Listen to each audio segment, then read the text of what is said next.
have to decide is what to do with the time that is given to you.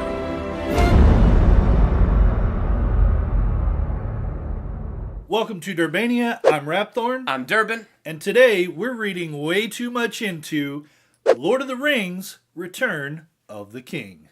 So, in this one, I'm going to carry through with what I was talking about with Aragorn last time. Like in the Two Towers, I was talking about how Aragorn carries with him that faith and that fear. Like, he has the fear of giving into the temptation of the ring. He fears the same weaknesses in his blood as was in the blood of his fathers that caused a lot of this conflict and stopped all of this from, ending thousands of years ago. So he's that's what he's afraid of. What's interesting is I'm watching this movie, there's another picture that I see, and another thing that I thought was amazing that Aragorn had to overcome. It's this idea of double-mindedness. And one of my favorite verses in the Bible is where it talks about how can a double-minded person expect to receive anything from God because they're unstable in all of their ways. Wow. The Durban paraphrase. And so but I just thought that's so true, because when you are just so double-minded, one moment you're over here, the next moment you're over there, and you're flipping and flopping, how would you be able to hold on to anything good? That's going to be hard. Yeah. And there's this scene in Return of the King where Aragorn is in the tent with Elrond, and Elrond says to him, "You ride to war, but not to victory." Because Aragorn needs to go get the cursed army that's in the mountains and get the ghosts to follow them into battle, because they are beyond hopelessly outnumbered. Like, there is seriously no chance. The only chance is for Aragorn to take the authority that is rightfully his and command that ghost army and lead them into battle so that they could have that victory. But what that required was not for him to be dilly-dallying about his identity, be dilly-dallying about who he is. Do I have this weakness? Do I not have this weakness? It was time to get single-minded about this issue, and I love it when they whip out the sword, and it's like, zing! Another Aragorn staring at the sword moment, and Elrond's like, "Put aside the ranger. Become who you were born to be." And Aragorn is just staring at this thing, and Elrond's like, "I give hope to men." And Aragorn's like, "And I leave none for myself." I mean, to me, that's the moment of decision. And that moment of decision did not eradicate all fear. Because there he is standing before the cave where it says, the way is shut, made by those who are dead, and the dead keep it. I mean, there's that moment of hesitation going in there. Because, I got the chills when that wind came out and the horses ran away and the wind was blowing and that creature made that noise. But I love what Aragorn said. Can you imagine him, the throat constricting with that fear, just the hair standing up on end, and Aragorn just looks at that and goes, "I do not fear death," and just marches right into the heart of darkness. But the best scene in that moment is where he's facing off that Ghost King, and the Ghost King says, "The dead do not suffer the living to pass," and Aragorn just, "You will suffer me." Oh, crazy. There it is. He has taken up the mantle. He has put aside the ranger. He's become single-minded. He has picked up his true identity, the King of Gondor, and he is there to lead his people to victory. And to me, that is just one of the most amazing parts. But what's awesome is, once you get single-minded about that, and you make that stand in faith, it's amazing the results that happen. Because later in the movie, there they are standing in front of the Black Gate, and the mouth of Sauron comes out. And we're talking extended editions here. This should have been in the theatrical cut. Agreed. Why this? Of all scenes that got cut for the theatrical cut, why this scene? Anyway, the mouth of Sauron comes out of there. He's got the chainmail shirt that was Frodo's. Mithril shirt that was Frodo's. And that guy is just speaking all kinds of half-truths and lies. And he's just, you could just see the reactions in all the hobbits. You see the reactions in everybody's face. And then he just really plays on Gandalf like, "Oh, he took so much pain, Gandalf. He did. He did." And you just see Gandalf's face falling. But then Aragorn.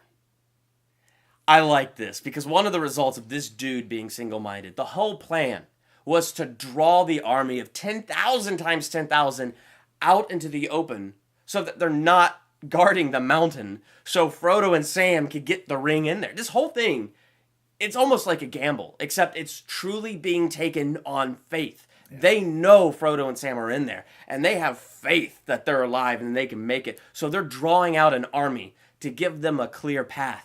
And Aragorn does not forget that. And you could just see there's this thought in his mind. The enemy's mouth is moving, so he must be lying. And he had no evidence to the contrary. He had no evidence that dude was lying. Absolutely. None. But what does he do? He rides right up to that guy. He whips out his sword and just slices off his head. And Gimli's like, well, that concludes negotiations. And Aragorn just has this determination. I do not believe it. I will not believe it. Right. And then finally, this is my favorite part. The 10,000 times 10,000 army is now encircled. And they have that aerial shot. And you just see there is no hope. They're not going to survive this. But they are not there for them. They're there for Frodo. They're there for the defeat of this enemy. And all of that faith was resting on Frodo. And then you hear the voice of Sauron. Aragorn. I gotta believe, knowing the nature of the enemy, there had to have been this, bow to me just once, and I'll let this army walk. Bow to me just once, and I will make you the king of all the earth. Bow just one time. Just that temptation. I was watching that through, and I was like, I could see that. I could see that. I could see the enemy trying to play on the weakness of his fear. Mm-hmm. And he just turns around. He looks at Gandalf and his friends, and he says, for Frodo. And boom, goes right into the charge. And of course, we just see all that faith pays off, and it all worked. But you know the truth that is? So many times in life, we don't see God moving. We can't see behind that veil, and we can't see what he's doing.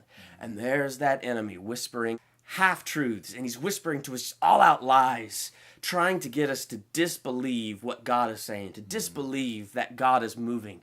And to me, that whole picture is just such a great example of what we need to be doing in our lives. We got to put aside that ranger, so to speak. We got to put aside that double-mindedness. And yeah, we can't see God, and we can't see what he's doing. But hindsight is 20/20, and every time I look back and see what God has done, I cannot help but be thankful for that. And I found this to be so true in my life, that when I start thanking God for what he's done and taking my worries and making them prayers, it changes the situation. It turns things around. And it's just amazing how thankfulness breaks that negative cycle in our brains. And it just turns the brain around to a more positive cycle the moment we start to be thankful for what God has done. And it helps us stand our ground in that single-minded devotion to him, so that even when the enemy's whispering those lies and we can't see what God is doing, well, then we know he's still there and he's got good plans. Yeah. On that, one of these sayings that I've heard that really hits home for me is, I can't see the wind, but I can see the effects of the wind. That's a good one. It's a lot like God. We can't see God. We can't see what he's doing. But when we look back, we see the effects of what God has done. So great. So I'm going to continue on and talk about Frodo and Sam, like I have in the last two videos. So before I talked about how Frodo was really ordained as a new Christian to rid the world of this sin. Now, by saying rid the world of, I'm meaning his world. Frodo's world. Not Middle Earth, not, Earth, but his world. And how Sam is there with him step for step. He's his spiritual mentor. Now, this sin really comes to fruition in this last movie. And I see this sin as addiction. Mm-hmm. Myself, I battled an addiction with alcohol, smoking, drugs before. But through my addiction, I had someone there helping me get through it. And I beat my addiction because I had someone there with me. Now, Frodo, as we see in the movie, really could not have done this without Sam. He had his spiritual mentor. He had him there, step for step. So we see Gollum, and he's really there as an advocate of sin. He's there to show Frodo that Sam is a threat, that he's not there to help, that he's actually there as a threat. Now, we kind of see that in addiction, where anyone that tries to get close to you, that tries to help you with things, you see them as a threat because you're really, really trying to hold on to this addiction. Like, you don't want to let this addiction go. But, you're going to have people that are going to be trying to help you. And a lot of times we get violent, whether it's by words or by actions towards these people because we don't want them to take this addiction away from us. Frodo does what a lot of people with addiction do, is they banish these people. Get away from me. I don't want you in my life. I want this addiction. Although we really don't, but because of the way it makes us feel, we want it. So he banishes Sam, and Sam, being the good spiritual mentor that he is, he comes back and saves Frodo. It's a great scene.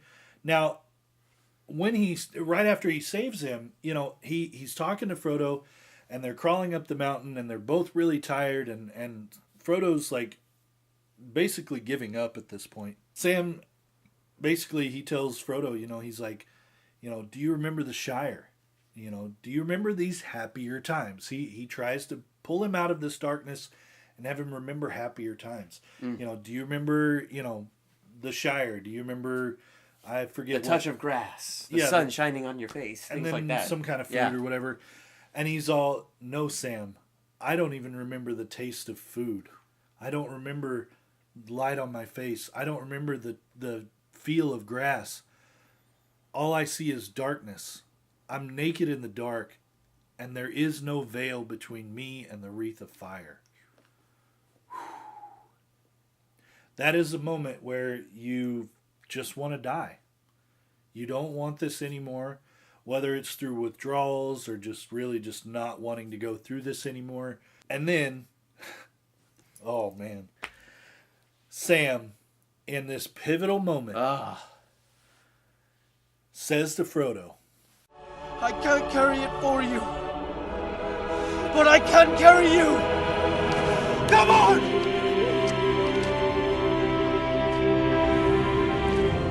Man. Yeah. I wish I would have had Sam as my spiritual mentor, to help me through my addiction, because, oh my goodness, that would have been amazing. Yeah. Now, and not to say anything bad about my spiritual mentor, the one I had previously, they got me out of my addiction. I'm 100% clear from my addiction. I'm free from it. So, thank you to that person. If you're watching, you know who you are. So one of the things about Gollum is, like, when he sees the ring, he names it his precious. It's his precious thing that he doesn't want to let go. My precious. Right? I mean, and this is the voice of addiction, My precious. Oh, my precious. It's an addiction. We don't want to let it go. It's precious to us because of the way it makes us feel. So, that voice of addiction is always there. Gollum, he's a really good example of addiction that absolutely does not want to let go of it for any reason. In the final scenes of this movie, we see how Frodo, in that moment of do or don't, doesn't. He doesn't let go of the ring. No. He keeps it, puts it back on. We're human. We're not perfect. That may happen to you. If you're struggling with addiction right now, you know exactly what I'm talking about.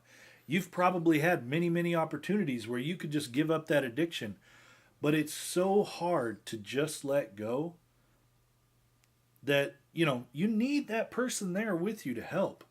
If you don't have someone there to help you, please find somebody to help you out, because trust me, it's night and day difference when you have someone there actually helping you through this addiction. They end up tumbling over. Gollum dies.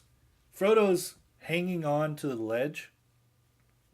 And you can see it in his eyes where he's just ready to let go. He's just ready to let go and just, you know what?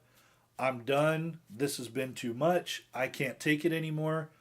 Nobody, it's that feeling of nobody loves me. I've alienated everyone in my life. It's time for me to just let go. And Sam, again, is there. Don't you let go. Take my hand. Don't let go. As if to say, there are people that care about you. There's people that love you, that want you here. grab my hand and let's go, And man, I tell you, this, again, perfect example of addiction. And my experience, it really kind of goes hand in hand, basically step by step through the addiction process, And if you've beaten addiction, awesome. Let us know. Let us know in the comments. Yeah. It's cool what you're saying because it goes hand in hand with Aragorn. That idea of single-minded. It's time to give this to God. It's time to start being thankful for what he has done. Right. It's time to, I am now single-minded about this. Yeah. Absolutely. Wow.